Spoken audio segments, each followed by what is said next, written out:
I like to give my testimony. My dad went to school here, was a 68 grad. I'm a 91 grad. My son's an '07 grad.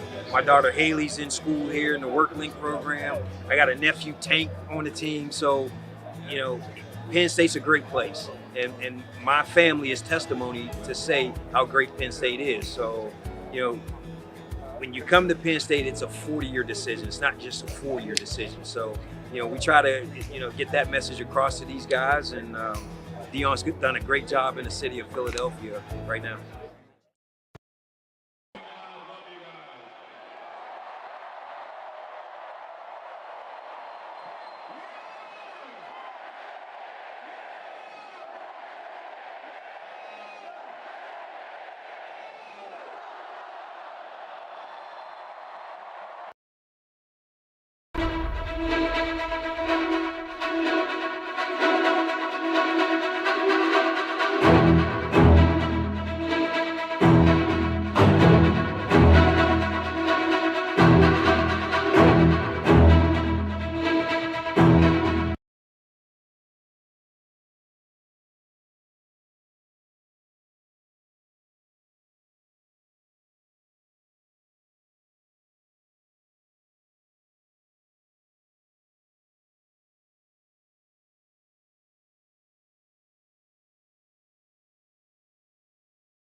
All right, we're having some technical difficulties here, but welcome to Football Letter Live. This week, we welcome football letterman Chaffee Fields and spotlight the Central Maryland chapter and the Metro DC chapter. You'll see video coverage from last week's game against Ohio State, and we'll let all Penn Staters know how they can get involved with the Alumni Association and cheer on the Nittany Lions this fall. Football Letter Live is member supported, and we're so grateful for your support. If you're a Penn Stater, you belong in the Alumni Association. And if you love Penn State, you're in the right place. This is Football Letter Live.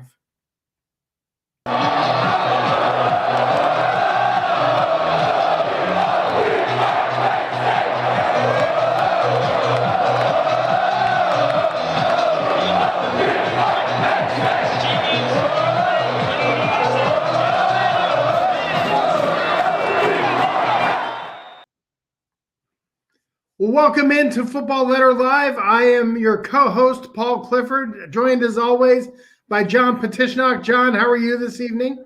I'm doing well. We've got a good show tonight. Had some good conversation with our guests before we went live. So, yeah, feeling good. We're going to have a good show tonight, and good to see you again, Paul. Good to see you. Chaffee Fields joining us, legend of Penn State football from the late 90s. We also have guests from the Central Maryland chapter and from our Metro DC chapter. Big weekend down in Maryland as we once again descend on what we have now dubbed as Beaver Stadium South. And we bring Nittany Nation down to Maryland. We've done this in the past, right? Great success on past visits. You see these great videos here. It looks like we just took over the stadium. It looks like another whiteout in Maryland. Yeah, this is the "We Are" chant at Maryland, and when we say it's Beaver Stadium South, it's really not a joke. I mean, we've been there the last 3 or 4 times, even when the game was in Baltimore in 2015 at M&T Bank Stadium. Like, there will be just as many, if not more, Penn State fans in the stadium on Saturday. And so, this is from the same game, and a lot of white. And it needs to be said, there's a lot of Penn State players from Maryland, so there are going to be a lot of their families in attendance on Saturday, not just alumni fans, but players' families. And so it's always nice to see them. It's nice to have them have an opportunity to see their sons play up close, because they're going to be right in the first couple of rows. This is the Penn State section. Absolutely. And look, when you drop 70 on them, the coach gets fired up, making a lap around the stadium here, celebrating our victory. And the last time we went down to Maryland, I think 66 2 times ago, 70 last time. Maybe we'll drop 80 on them this year. Yeah, I mean, it was, I think it was like 59-0, 66-3. I mean, it's one of those games where Penn State can just call its number. So, it'll be up to, I think it might be one of those games where, multiple guys are going to get like meaningful snaps. James Franklin always talks about kind of having like a healthy environment in the locker room when a lot of guys are getting playing time and getting reps and feeling like they're really contributing. And so, certainly the goal is to win on Saturday, but this could also be a game where, a number of guys, really step up and get meaningful snaps in front of their families and in front of a nice Penn State crowd. And when you talk about having the best student section in all of college football, here's an iconic post from, or an iconic picture and video that Nittanyville posted earlier, I guess it was earlier this week, in anticipation of their return back down to Beaver Stadium South, where, if you recall, in 2019, John, they won student section of the week at an away game, which I think has never been done before or since. Yeah, probably not. And look, it was very much well-deserved. And I think we were talking earlier, I think they got kicked out, and we were saying, like, look, Maryland made it a big deal. They canceled classes, they riled everyone up. And then, it's not Nittanyville's fault that, nobody was sitting there. They wanted to get down there. And so, but in all seriousness, that would have been kind of a cool opportunity for Maryland to just say, you know what, go have fun. You're college kids. You drove down to Maryland, but it's like they had to get involved, and so you can be sure Nittanyville is going to be fired up about that on Saturday. They'll be talking about it. So yeah, it's not a rivalry game, but because of the geographic proximity, there's going to be a lot of Penn Staters there, and it'll be a fun time. Absolutely. Well, John, look, if we bring the same team that went out to Columbus down to Maryland, it's going to be a marked improvement in the way that our team showed up against a really good Ohio State team.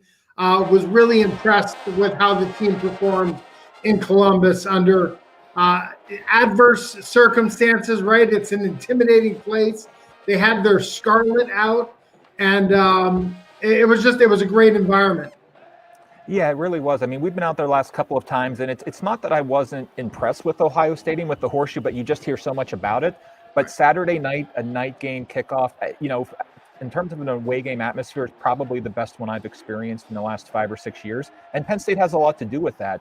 From an intensity standpoint, Penn State matched Ohio State blow for blow that entire game, even coming out and getting the lead. And when Ohio State went up 17-7 in the second quarter, you're starting to wonder, okay, is this going to be a game where Ohio State just runs away with it? Penn State comes down, kicks a field goal before halftime, comes out in the second half, marches right down, ties up the game. And you see what a difference a healthy Sean Clifford makes. 35 of 52, 360 yards against, a top 5 team in their building.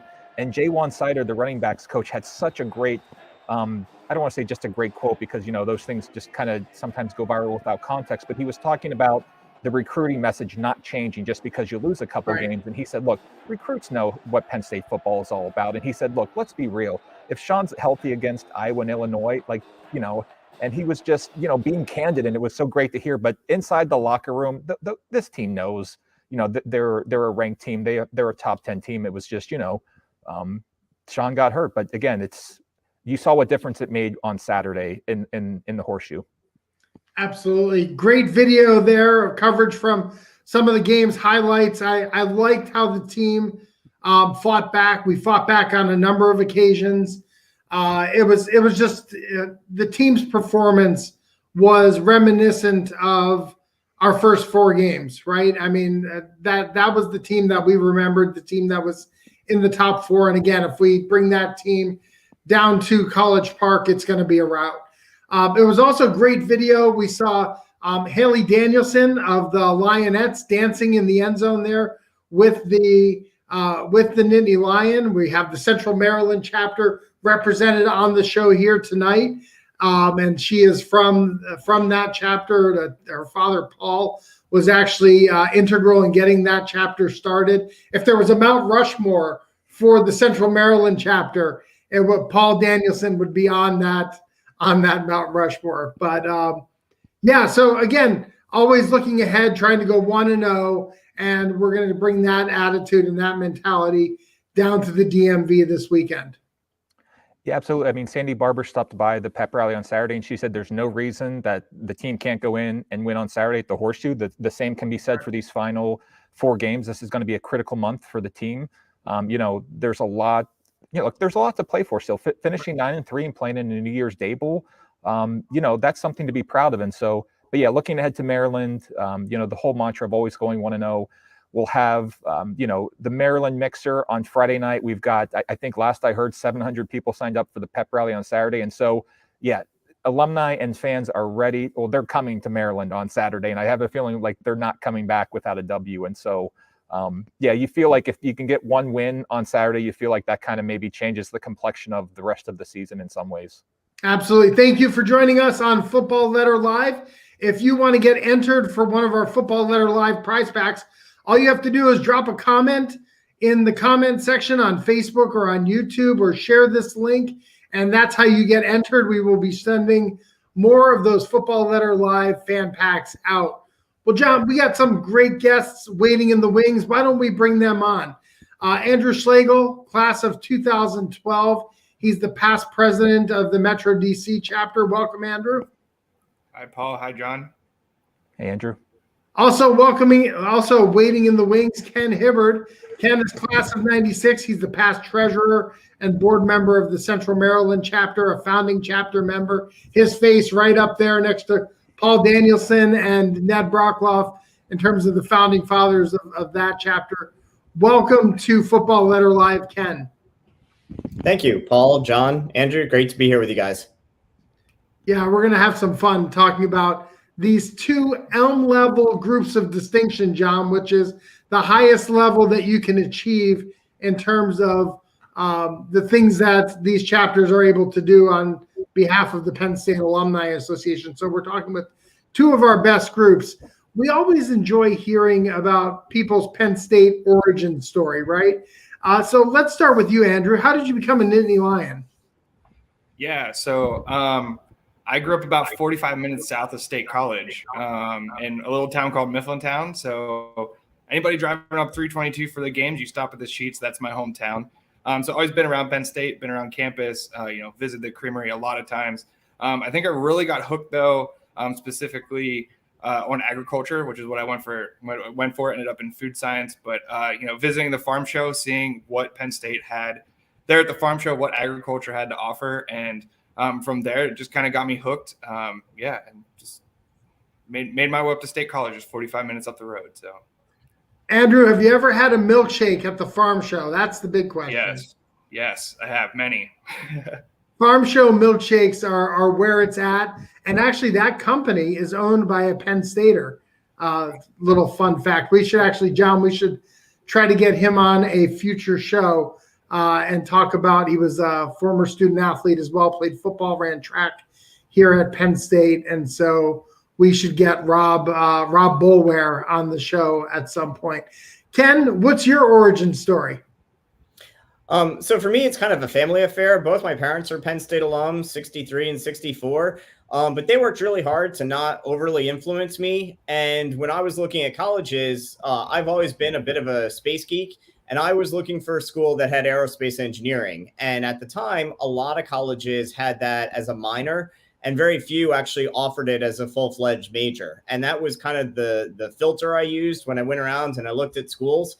Honestly, when I was in high school, I was like, I'll go to like California or MIT or something. And then I started touring and looking at schools, and I hated everywhere I went. And I set foot in State College on Penn State's campus, and it just felt like home. It felt right. I tell people it's like the clouds parted and the sun shone down, and something inside of you just said, this is it. This is where I'm meant to be. And no regrets. It's been perfect ever since. Met my wife there. I have a daughter that's there now, and one that hopes to attend in the future. So now it's really become quite the family affair for us. That's amazing. We have our fingers crossed in the Clifford household. We have a current applicant to the aerospace engineering program. Shout out to Abby Clifford, and our fingers are crossed that maybe she can enroll next year as a freshman in that program. I know the feeling. My youngest daughter is applying for the EE program, and so we're just waiting to hear the good news. Excellent. Well, Ken, Andrew, your affinity for Penn State continues to this day, both having leadership positions in the chapters in Maryland. With Maryland joining the Big Ten, that means, every other year you can count on Penn State coming to town. What do the chapters have planned for this weekend for, the thousands and maybe the tens of thousands of Penn Staters who are coming down to Maryland for the game? Let's start with you, Andrew. Yeah, Yeah, I'll go ahead. We have the mixer Friday night. I believe it's sold out. It's at the Admiral in DuPont Circle, right here in downtown Washington D.C. from 6 to 8. Really hoping to get everybody pumped up for the game. I know the cheerleaders are coming. The Lion is coming, so we're really excited for that. And then game day, attending the pep rally before the game. That's amazing that you guys said there's 700 people signed up. I was at the one in Wisconsin whenever you guys had that, and I don't think there was that many people there. But just really pumped up for the game. Going to be lots of tailgating going on around campus, but we are just really excited to have all the alumni come down, enjoy the game, and hopefully pull out a win. Yeah, I think we're similar. We have a large percentage of our chapter planning to go to the game. In fact, we have so many people that are planning to physically go to the game. We actually canceled our watch party separately because everyone's going to be down in College Park. Right. I know that we have a significant number of people that are planning to go to the pep rally. I'm really excited to hear that it's like 700 plus folks. That's going to be really exciting and a lot of fun. And I'm absolutely positive that there's a ton of tailgating going on around Maryland's campus before the game, probably a little bit afterward. So we're really embracing it and looking forward to a great Saturday afternoon. Absolutely. That 3:30 kickoff time is like right nice in a sweet spot for tailgating, right? You show up early, set your tailgate up, right? Get some good food at lunch, maybe pack it up a little early, come over to the Alumni Association pep rally, and then head right into the stadium from there. I can't think of a better way to spend a morning and early afternoon in College Park on Saturday. But football isn't the only team that makes regular visits down to Maryland. I know volleyball was down there recently, wrestling.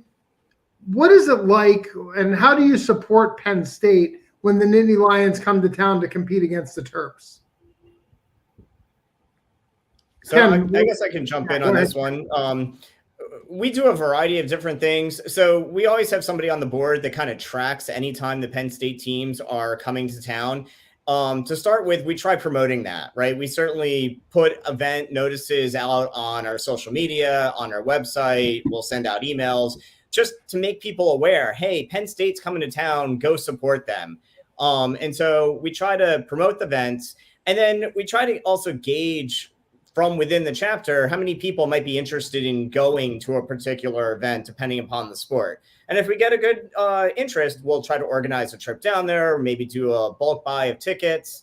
It really depends upon the timing and what kind of interest we get out of it.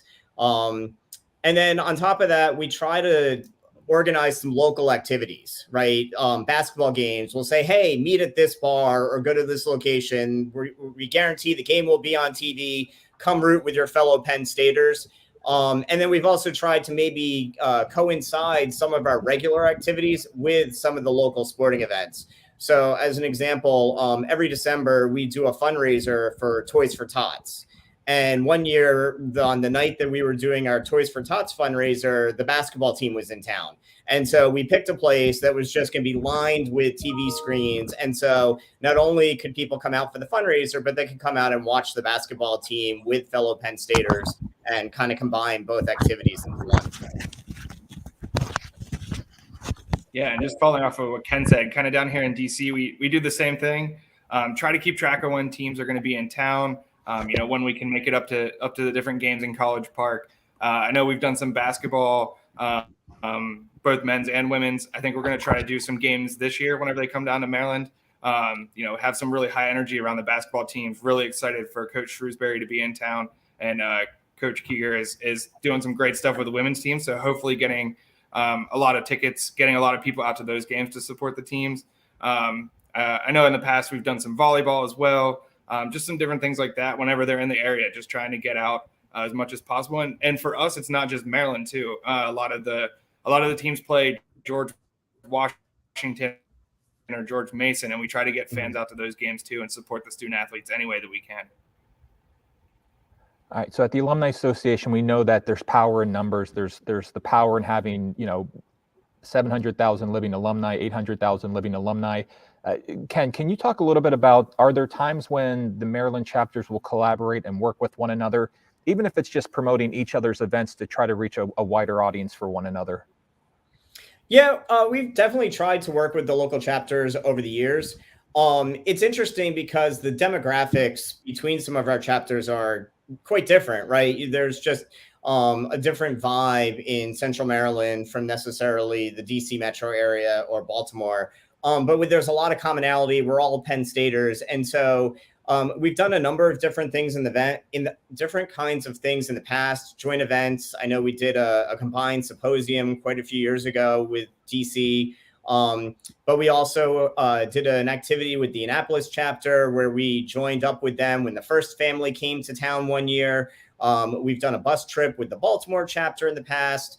And recently, we've done a number of different activities with Potomac Valley. We co-hosted some family-friendly events at minor league baseball games. We did an online Penn State trivia contest during COVID when we were trying to be a bit more creative and find ways for people to get engaged. So we're always welcome to different opportunities to work with the other local chapters. I know that largely because of where the stadiums are located, we've never been designated the host chapter when the football team comes to town, but that's something that we would love to collaborate with the other folks on in the future. And hopefully we can just continue to build upon that and be more collaborative. How about you, Andrew? Yeah, and kind of the same with us. In the past, we've collaborated on some things. We can always do better, do more, because here in the DMV, we are really compact and lots of chapters around though. But yeah, we've tried some things in the past, and Ken, I'm gonna probably send you an email right after this because I think we have some other ideas that we want to go to now that we can start doing events past COVID. But yeah, we've teamed up with the Baltimore chapter, the Annapolis chapter as well on different events. So we kind of have a really good group here in Maryland, Northern Virginia area where we can share ideas and hopefully plan some more events together. Yeah, also a shout out to the AAAO of DC and the Women's Professional Network of DC. There's a SMEAL group down there. So look, a lot of ways for Penn Staters to get involved and get connected if you live in the DMV. And so connect with Central Maryland, connect with the DC chapter, or one of those other groups that might be appealing to you. Ken and Andrew, what was it about your time at Penn State and maybe some of the activities that you were involved in that made you want to stay connected as a leader once you left Penn State and get involved with your local chapters? Ken? That's interesting. So like I said, Penn State to me is kind of family. It's a lot of my friends are from Penn State. I met my wife at Penn State. I have a ton of colleagues and coworkers that I have relationships with from Penn State. So even after I graduated, you're never far. I'm spoiled that we're only about 3 hours from campus, so we could readily go back. And when I was in school, I was involved in a number of different activities. I was part of Greek life. I was obviously part of the College of Engineering, and there were a number of other ways we got involved. And having several different groups of friends that spanned a broad range of different kinds of activities helped because now there's always a reason to go back. I'm also involved in the Engineering Alumni Society, and I appreciate that gives me an excuse to go back onto campus. And it's got this sense of family and friends and home, and it doesn't really matter where you are. That's always just part of you and part of who we are as Penn Staters.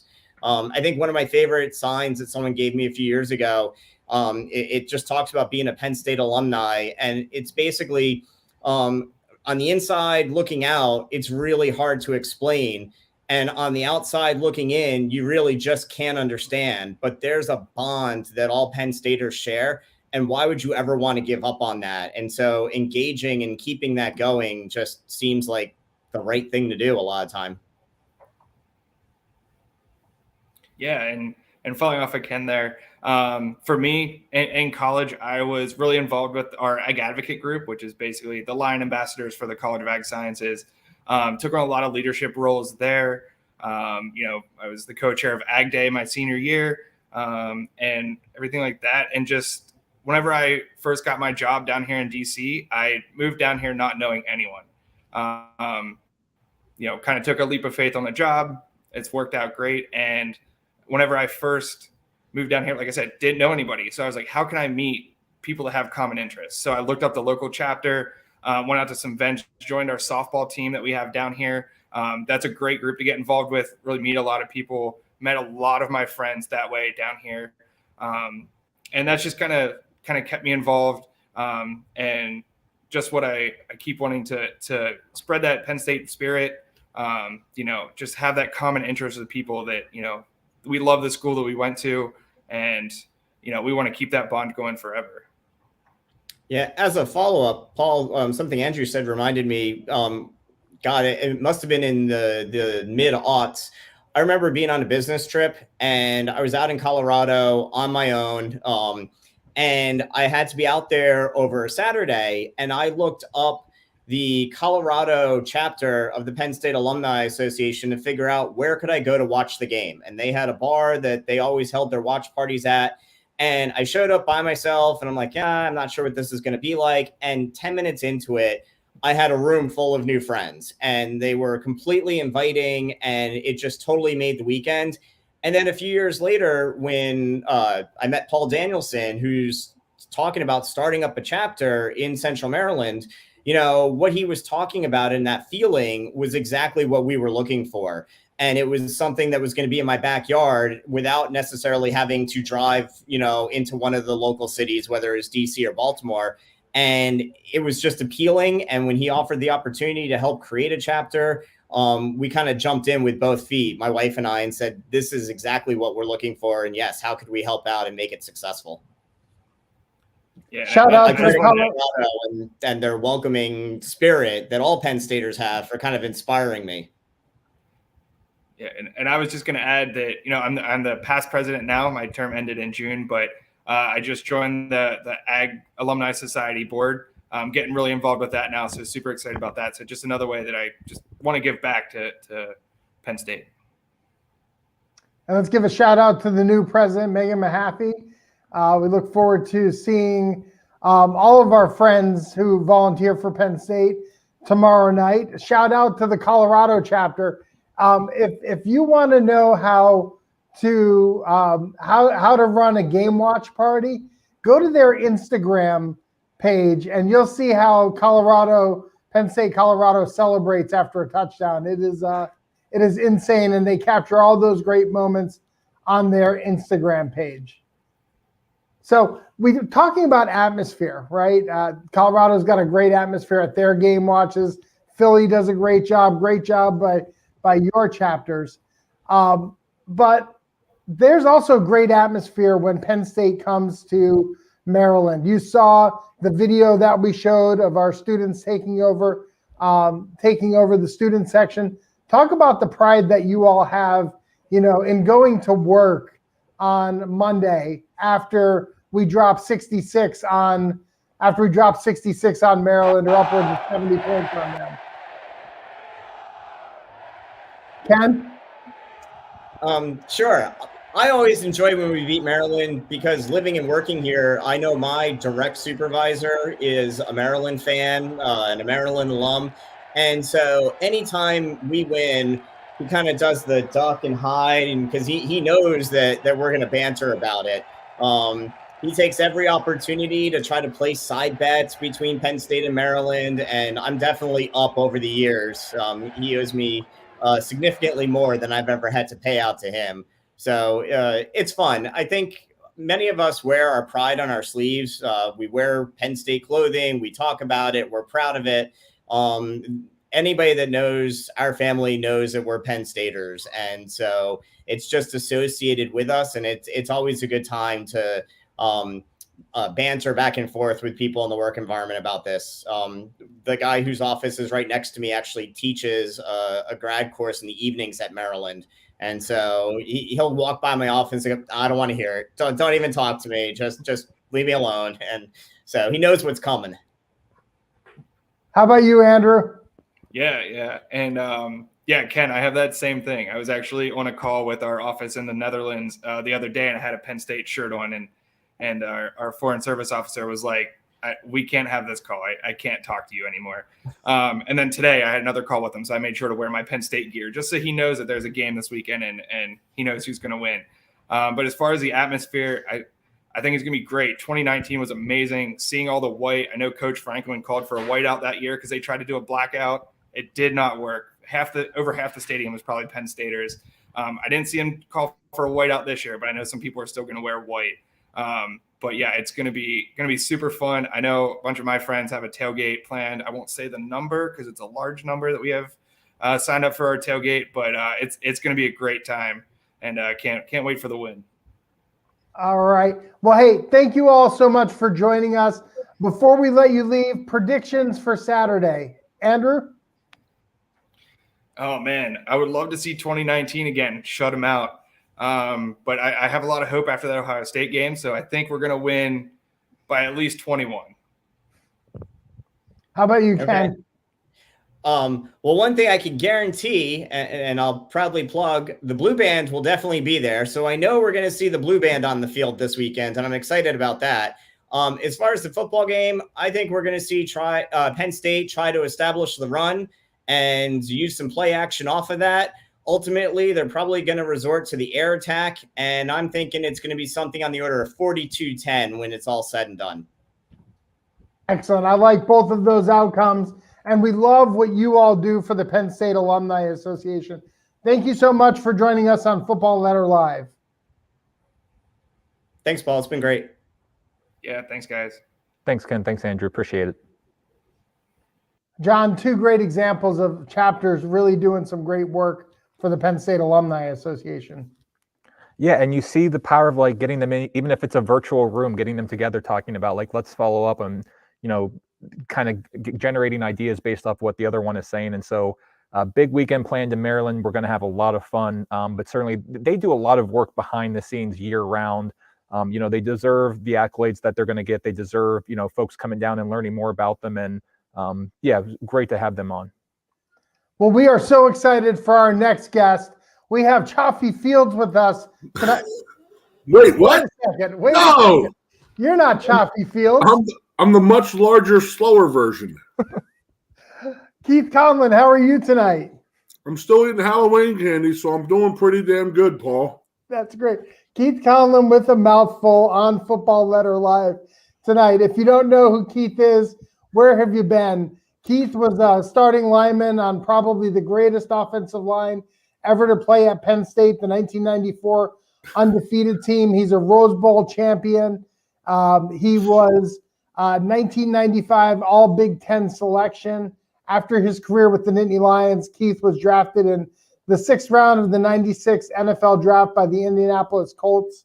And he currently resides here in State College with his wife and our colleague, Carrie, and their French Bulldogs, and hosts a radio show here focusing on Penn State football.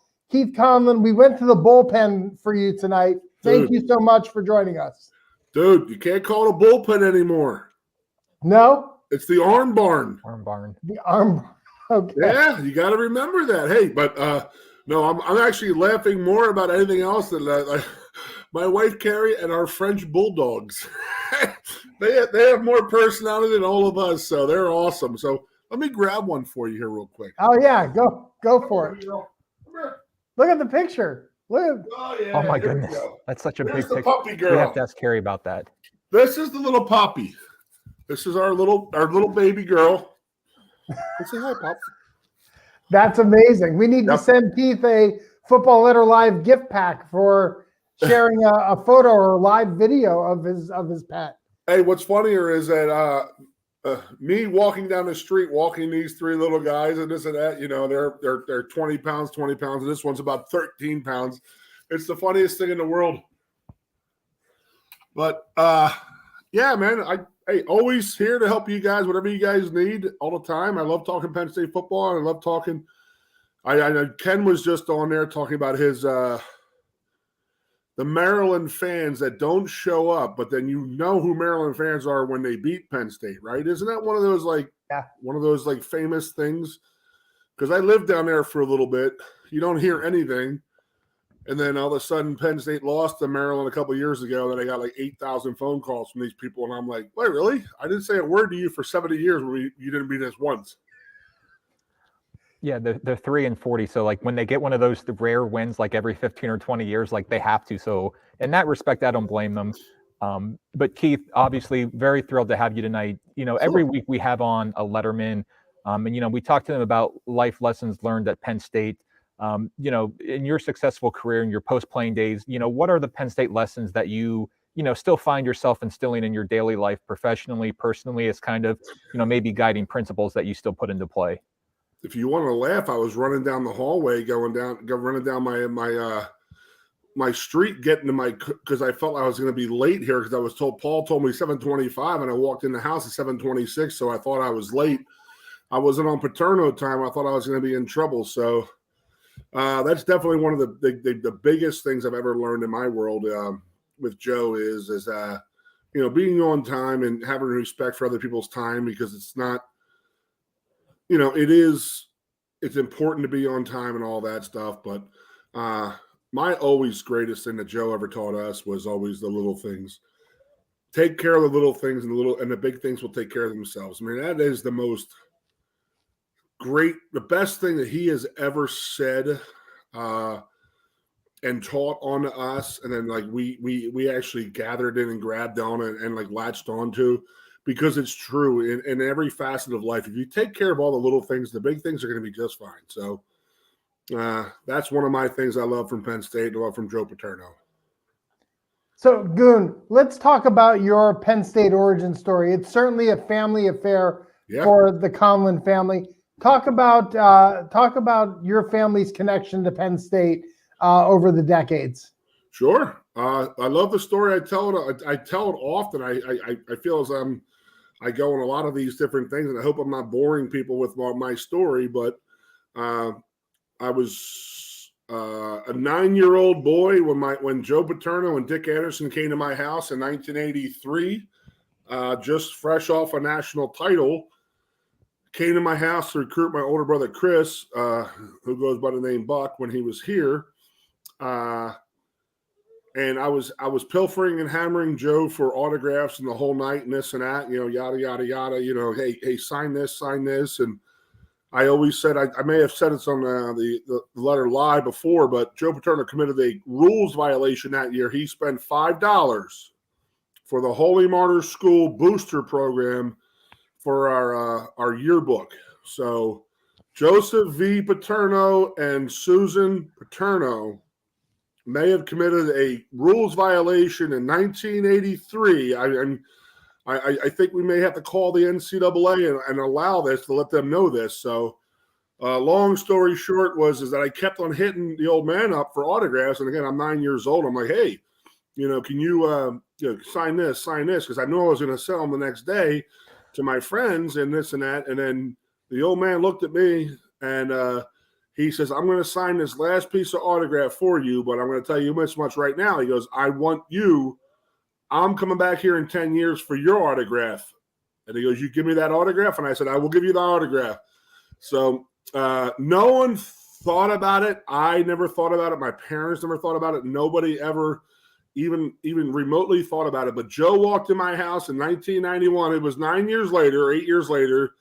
I was a senior in high school. And he walked in my house.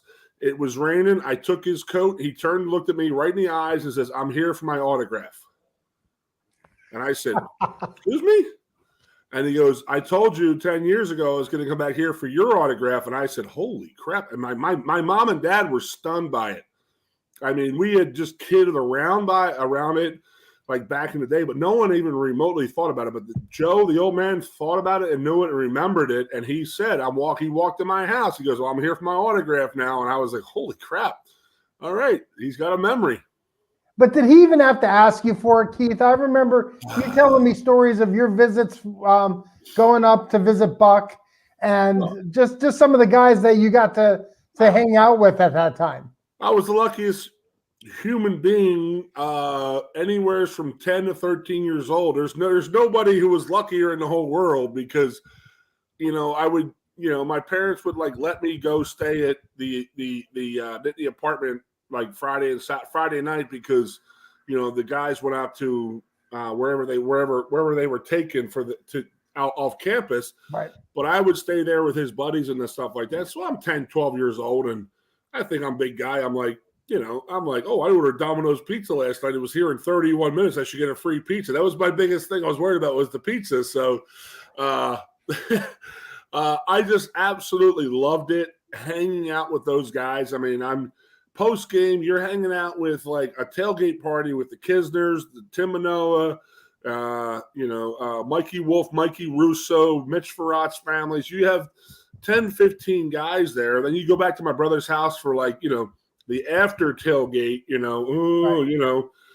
get together at the house, and Shane Conlin's there, Tim Manoa is there, Matt Kisner, and you're just sitting there and you're like, dude, I just watched these guys, destroy Pitt, like light up, Trey Bauer destroyed Craig Ironhead Hayward. I mean, this guy's awesome. I love it. I'm a 12-year-old kid, and you can't tell me anybody had a better childhood than I did when, my 11 and 12-year-old years were the 85 and 86 Penn State teams. So, Keith, we were talking about, you just referenced it there, the kind of like the bond that the lettermen have, especially off the field. We have guys come on and they talk about, guys that they played with 30 years ago, and they're still their best friends. They're the best man at their wedding. Sure. From a letterman's perspective, how do you explain kind of the bond that you have, and how does that bond get created over the time at Penn State? See, we were really, really, really different. I mean, I talked about this a bunch, but I don't know if I talked about it with you guys, but like, my best friend in the whole world is Craig Fitzgerald, who was our strength coach here under Bill O'Brien. He's with the New York Giants, but he played football at the University of Maryland. He had 5 coaches, head coaches. I shouldn't say he had 3 head coaches from the day he started till the day he left at Maryland. And then he had 3 more before he went back to work there. So that's 6 coaching staffs. We were so fortunate, completely fortunate to actually walk into the same building, see the same people, see the same coaches, see your head coach, see your equipment manager, see your strength coach. Nobody else in the world had that for a good 30 years. And that's the God's honest truth. I mean, there was a bond because I could sit there and break Franco Harris's chops or Lydell Mitchell's chops or Mike Reed or Shane Conlin, Trey Bauer, all these guys, Keyjana Carter, Kerry Collins, we all had very similar experiences because the experience was the old man and his program.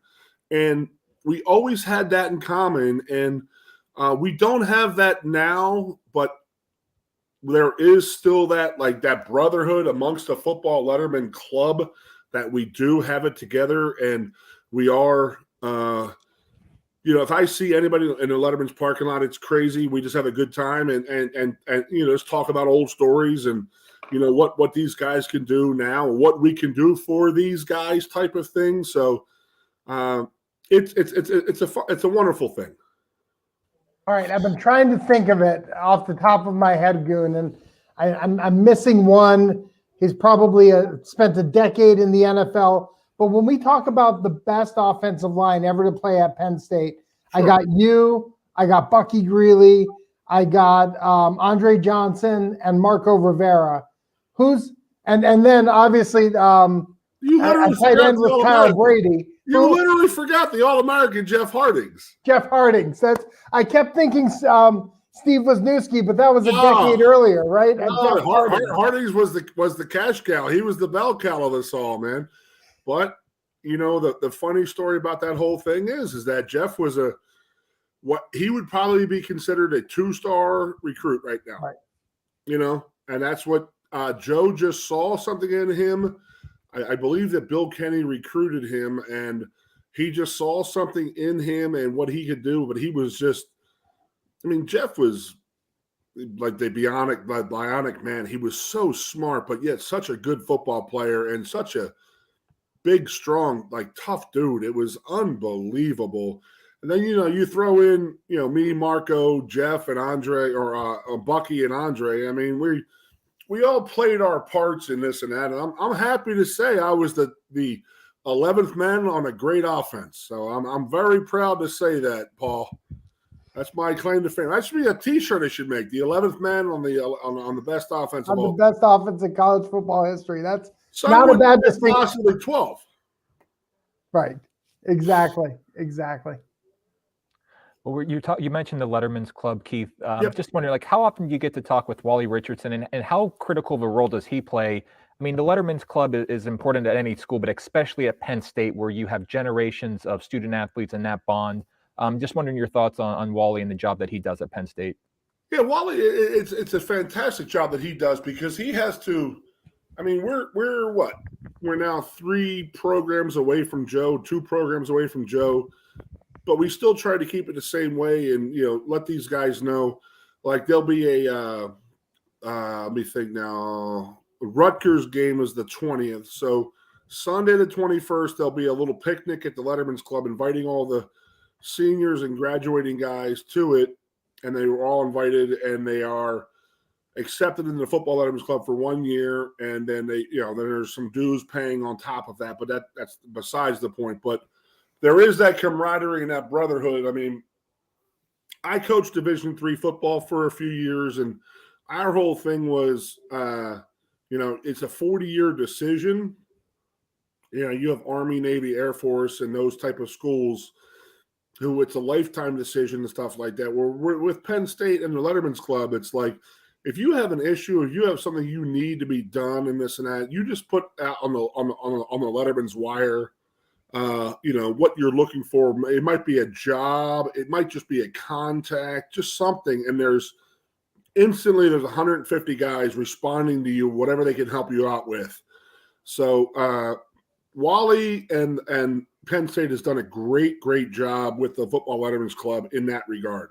No doubt about it. There's anything you ever need, you ever want, or anything like that, it's just a phone call away. You talk about the brotherhood, Keith, and I think that was really personified. The 5 guys that I mentioned all gathered in New York City when Kerry Collins was inducted into the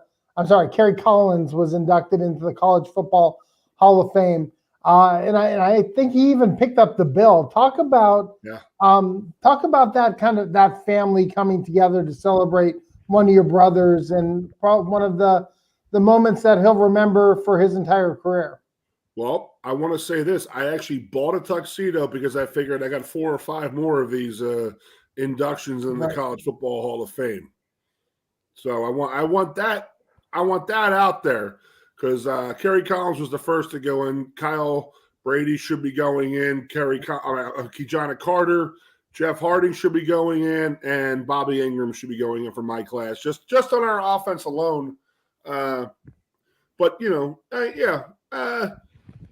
Kerry, he didn't just invite us. He invited our offensive line coach, Craig Service. Right.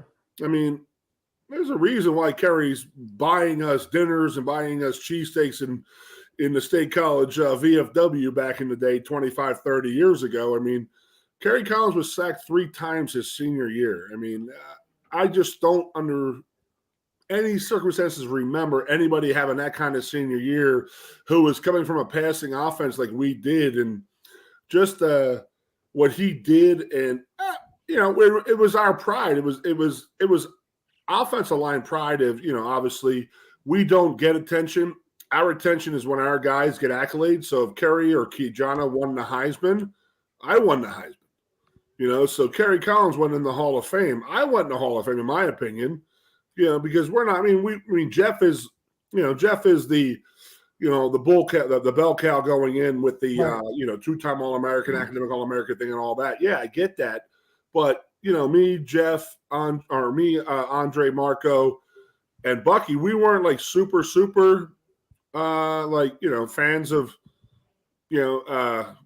All-American type of guys, but him going in was us going in. And then, when Kijana goes in, I expected the same type of thing of us going up there, and we had a absolutely amazing time up there. Casey took care of us, took care of the dinner. We sat around, and it was a lot of people. And I'm a college football fan as much as anybody on this listening here or you two.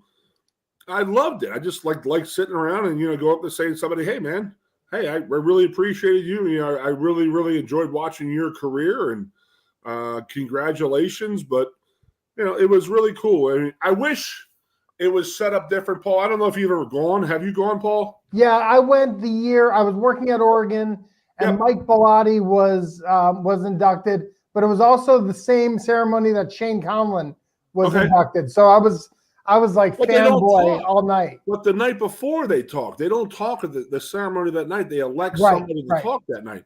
Because I wish Kerry had gotten up there and said a few words, but we had already, there's 30 guys who go in every year, so I get it. Oh, Paulie, you'll love it. I have a great Mike Bellotti story. Go hit me with it. Oh, I love it. Yeah, I was coaching a Division III school in Virginia, Hampton-Sydney College. Fantastic school. We were very prolific offensively. So Derek Gilmore, who was a Penn State football alumni, and I called the alumni, I got his information from the Letterman's Club. He was out there as a recruiting coordinator, and I said, hey, listen, Oregon's doing some crazy stuff on offense. I want to see this. I want to go out there and meet them. So we went out there, and we're talking. The offensive line coach is going over stuff with me, and then Bellotti comes in there. He looks at me, and he goes, and the defensive coordinator walks in, and I forget his name, and he goes, oh, where are you from? I said, well, I played at Penn State on the 95 Rose Bowl. He looked at me and he goes, Jesus. He goes, you guys killed us. He goes, wow.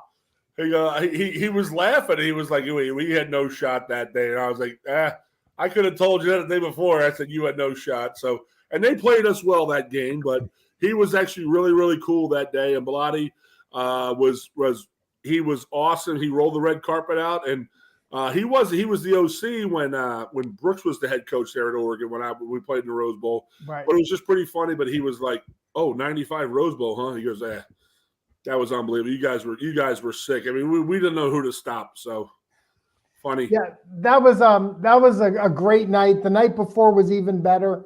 I met up with the contingent from Penn State and got to sit at the bar and ask Scrap any question I wanted to ask. Like Scrap was holding court there at the Waldorf bar, and he was taking questions from anyone. So it was a wonderful night to spend with the Penn State crew that night. And then I constantly tell the story all the time.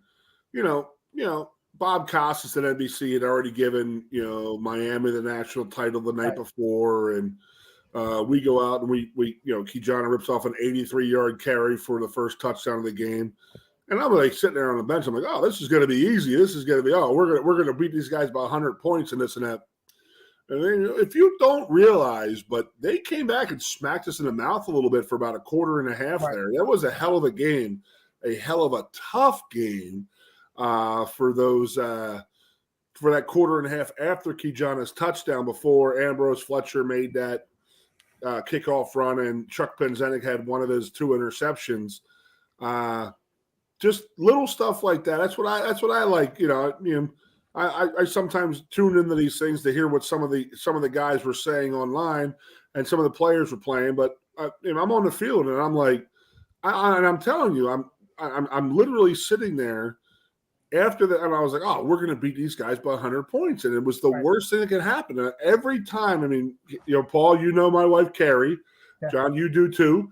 She would sit there, and I would say, if it was a big game and it was like a first strike, oh, they're going for the deep ball and this and that. I said, that's going to be bad for that team because they're going to relax and the other team is going to really, really, really pick it up because they're not there to get trounced.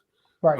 And Oregon was not there that day to get trounced. So anytime you see one of those big games with the opening play, big play early on, it's a bad thing for that team. So, Goon, it was 2 years ago. It was the night game against Buffalo, and the 94 team was in the house, 25th year anniversary. What did it mean to get that whole team back together at Beaver Stadium? And when you guys do get together, what kind of stories are you sharing with one another? Well, I'm only 189 pounds right now, so this is a big topic of conversation amongst the guys. We got together that Buffalo game, and I had a tailgate, and Penn State had a tailgate for the guys and stuff like that, and it's just fun. You see guys. I mean, there's guys. I don't have children, so I've been at Penn State games for the last 20 years, but there's a lot of guys who have had children, and they're watching them go through cheerleading, gymnastics, football, and all that stuff. So a lot of the guys you haven't seen actually came up, and I'm telling you, I saw guys I literally have not seen in 25 years, like to the day, 25 years since you left school and stuff like that. And that's a crazy thing. It's an awesome thing because, we all had that one thing in common, and that was Penn State and, getting back to Penn State and, the tailgating thing. And that was a great time. The night before was a great party, and being on the field and, we didn't have the whiteouts and the night games. We didn't have many of them in the 90s, but, I mean, I'm telling you right now, I mean, if Paul, John, you guys been on the field every once in a while for those night games, when you walk out of those gates and you look to your right and that person in that top row is about this big, and then you look straight ahead in the north end zone in the top and it's completely black up there and they're this big, you realize, holy crap, there's a lot of people here, man. Right. And it is awesome. And it's just like, it's like gives you the chills and stuff like that. Goon, we could probably go another 2 hours with you, but we are out of time. I have one last question. We don't normally troll other podcasts or Penn State shows, but I'm going to take a little liberty here. How lucky was Brandon Noble to have your offense on the other side of the ball when his defense was here? Well, we always had a little thing called the Noble factor when we were like freshmen and sophomores and stuff like that. He was a sophomore. We were sophomores. He was only a freshman. But dude, that cat, he made things happen, dude. We're on farm team, and like Mike Malinowski and Derek Pickett always used to say, like, you can't block this guy. He's playing behind Lubin Fati, Tyoka Jackson, Vinny Stewart, Chris Mazik, all these guys, and you're just like, we got to get this guy on the freaking field. We got to get him out there. And it finally eventually happened. And we were yelling at, coaches for a long time that he actually was a lot better than a lot of the guys that were on the field. But Brandon always fought with the whole, he's only 6'1.5", and he's not that tall, not that big. And he always fought with that. And it was one of those things, but they finally put him out there, but the guy made plays, and the guy's a hell of a leader because he had, we was one of us. So he was part of the crew here. So we had everything in the world. We trusted him with everything, and tough dude. And we won a lot of football games with him. He tells the story a little bit different, but we'll let him tell it another time. But Goon, thanks so much for joining us on Football Letter Live. It's the Arm Barn, is that right? It's good to go to the Arm Barn. There's no more bullpen. And pull out a gem like you. So thank you so much for having our back. You're welcome, guys. Have me anytime, please. Thank you very much. Thanks, Keith. Appreciate you. You got it. John, the first unscripted interview in the history of Football Letter Live. Thank God all you have to do is put it on the T for Goon, and he could just talk all night. So thanks to him for helping us out here on the show. Yeah, that was fun. I mean, we have some notes. We do our research. We want to be prepared. And Keith comes on, and we're like, let's just roll with it. We'll just come up stuff, because we're so familiar with his story at Penn State and his accomplishments, and obviously big personality, likable guy. And so, yeah, very much appreciate him coming on tonight on short notice. Absolutely, and a great member of the Penn State Alumni Association family, with Carrie doing great work for us on the events team as well. Speaking of people who do great work at the Penn State Alumni Association, Vincent Longaro is with us once again, behind the scenes, our producer. Vincent, how are you? I'm doing great, Paul. Hope you're doing great too. On the blog? So John has a great story, a lot of stuff on the blog, as always, a lot of great stuff that John does for the most part. And he's got a great story this week on just the team and their energy levels when they go on the road, and kind of, having to match the energy of the home team, who's obviously, juiced up with the home crowd. And there was no better example of that than this past week against Ohio State. So John's got a great story on that. We'll have the game preview as always. And then Penn Staters in the NFL, they keep rolling. Blake Gillikin was, I think, NFC Special Teams Player of the Month Micah Parsons was NFC Defensive Player of the Week. So Penn State are showing out in the NFL as usual. Vince, you also wrote a game preview. What can we expect to see down in Maryland? Well, I think Paul, you mentioned it earlier. If we see the Penn State team we saw last week in Columbus, Penn State should win this game. And I'm not going to say it should be close because I'm not going to jinx it because I said that about Illinois, and I'm not going to say that again the rest of the season. So, but if Penn State plays with that level of intensity and purpose and execution, especially on offense, I mean, we know Penn State's defense is going to show up. I think that's a given at this point.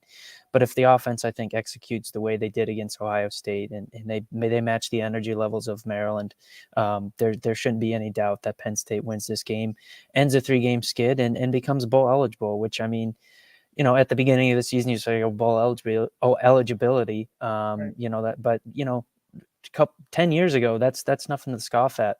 So always a huge deal when they can do that. But yeah, I think if Penn State shows up and plays the way they should win this game. Yeah, for 4 weeks, that's been a monkey on our back, that bowl eligibility, right? And so hopefully we get that off and the team can, kind of relax as we go into some really marquee matchups against what is the class of the Big Ten East, right? When we have Michigan and then Michigan State on the horizon. Yeah, I mean, it doesn't get any easier, does it? I mean, even Rutgers isn't a pushover this year like they have been in recent years. So, I mean, this is the start of the home stretch, so to speak. And Michigan and Michigan State played a great game last weekend. And, of course, it broke my heart to see Michigan lose. It always does, as you guys know. Right. I mean, the Big Ten East is still very much alive, I think, between Michigan, Michigan State, and Ohio State. So Penn State, probably out of the mix for winning the division, but they're definitely going to play a part playing, Michigan and Michigan State here in the next couple of weeks. So it's a wide open race there in the Big Ten East. Well, Vince, thanks for all you do behind the scenes. We appreciate it. And my pleasure.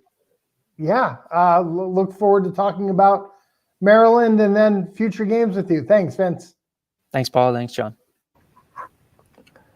Yeah, way too modest. I need to talk with Vince about that. It's not the time to be modest when he comes on the show. But yeah, we live stream the pep rallies when we travel. Vince is the guy who makes that happen. And so we're going to have a fun time in Maryland. Yeah, look, I can't imagine this team, going through the stretch. They know this is the time to turn it on. And so I think things should take care of themselves in Maryland for a lot of reasons. And it's going to be, good time for the fans who are going. And so a lot to look forward to this weekend.